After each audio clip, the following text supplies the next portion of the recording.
Imagine this. A man in his late 20s sits in a cafe. He's educated, reasonably attractive, has a stable job.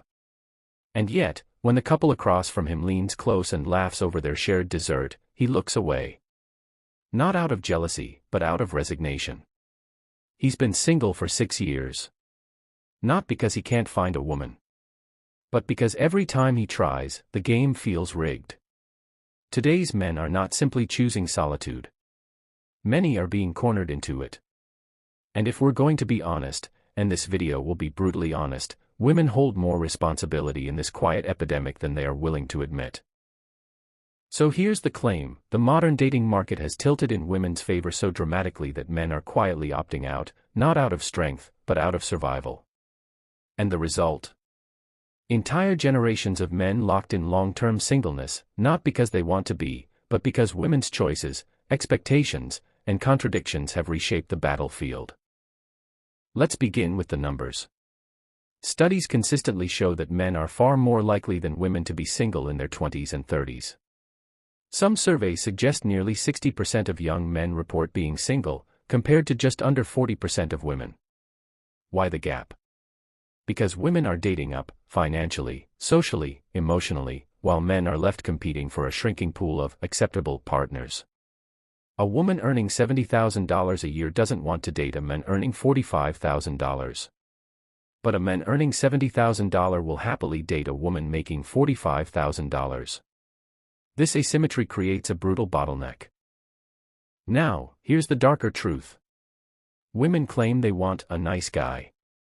But nice, in practice, rarely survives the brutal Darwinism of attraction. What do women actually chase? Confidence. Status.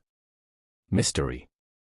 The bad boy archetype Nietzsche warned us about, a man unchained from the herd morality, commanding attention not by kindness, but by indifference. And so, millions of men are left confused. They follow the script: be respectful, listen, support her dreams, only to watch her leave for the men who couldn't be bothered to text her back. Is it hypocrisy? Or just biology in disguise? Consider David. Late 20s. Always the shoulder for women to cry on. They tell him, "You're such a great guy. Any girl would be lucky to have you." And then they vanish into the arms of the men who flirts recklessly, disrespects boundaries, but somehow feels alive. David spends years single. Not because he's unworthy, but because he was too compliant in a world that secretly rewards defiance. Let's pull back. In the past, men and women needed each other for survival. Marriage was not romance, it was contract. But in the modern West, women no longer need men financially, socially, or even reproductively. This independence should be celebrated, but it also created a paradox. If women don't need men, then only the most exceptional men are chosen. The average man is invisible. The median man is disposable. Which explains why apps like Tinder show women swiping right on less than 10% of men. Meanwhile, men swipe right on nearly 60%. It's not a dating market. It's a dating pyramid scheme. Now, let's sharpen the knife. Why are women to blame? Not because they set the rules of biology, but because they exploit them without accountability. 1. Hypergamy without reciprocity. Women demand men bring more to the table than they do, but rarely reflect the same scrutiny back. 2. Contradictory messaging. We want kind men, but lust after the reckless, unavailable ones. 3. Emotional outsourcing. Many women expect men to be therapists, providers, entertainers, protectors, while giving less in return. In Stoic philosophy, Marcus Aurelius warns against blaming fate for suffering that is self-inflicted. Women, by collectively inflating their standards while lowering their effort, are creating the very drought of commitment they complain about. Now, before the comment section explodes, let's be clear. This is not all women. This is not an attack on femininity. But when a system produces millions of lonely men, you cannot blame the victims of the system. You must critique the architects. Women, empowered by modern freedoms, are now active architects of the dating landscape. With that power comes responsibility. So what do men do? How do you survive years of singlehood without collapsing into bitterness or self-pity? Rule number 1: stop chasing universal approval. Women are not a monolith.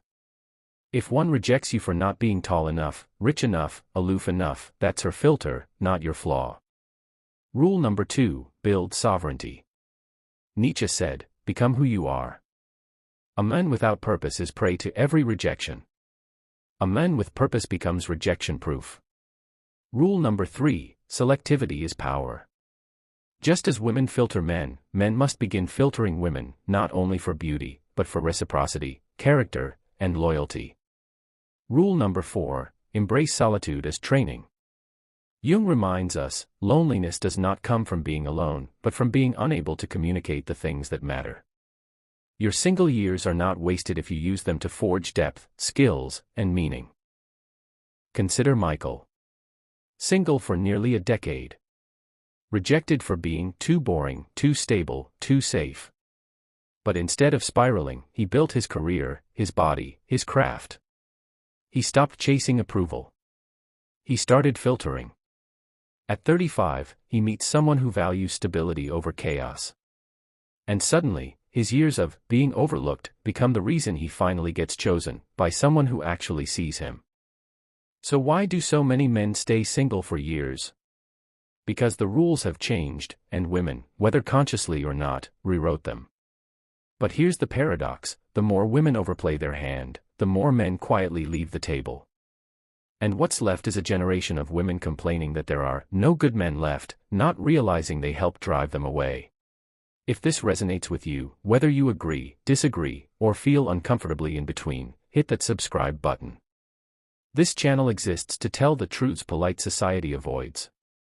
Because until we confront the darker realities of dating, we'll keep living in the delusion that men are single by choice. When, in reality, many are single by design.